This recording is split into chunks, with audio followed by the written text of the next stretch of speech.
uma abstração que nós falamos dele num texto acadêmico, numa tese, num artigo, numa palestra. O novo é real, o novo é concreto.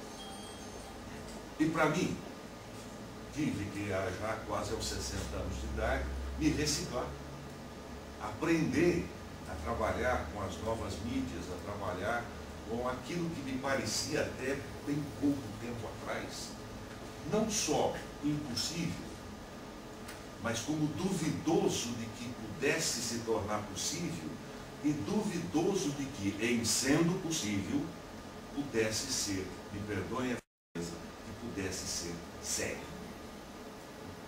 A ideia, por exemplo, de que, uma vez posto um texto online, ele pudesse sofrer interferências, sofrer modificações.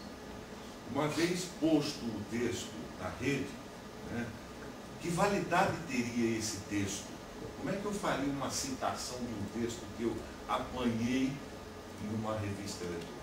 E tudo isso eu acabei aprendendo, mal ainda mais aprenderei mais. Né? Posto isso, eu tenho, e aí sim agora o diretor da casa fala, né, o orgulho de saber, de perceber, de ver e estar presente nesse de lançamento de duas revistas, né, possíveis, porque o trabalho acadêmico que deu origem aos textos publicados continuou a ser feito, né, possíveis, porque o trabalho técnico, né, da área da informática foi feito, mas acima de tudo, possíveis, porque vocês fizeram. O novo é feito por nós.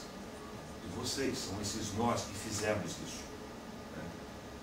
Eu só posso dizer a todos vocês, em nome da instituição, em meu próprio nome, do fundo do coração, muito obrigado por esse trabalho realizado. Parabéns.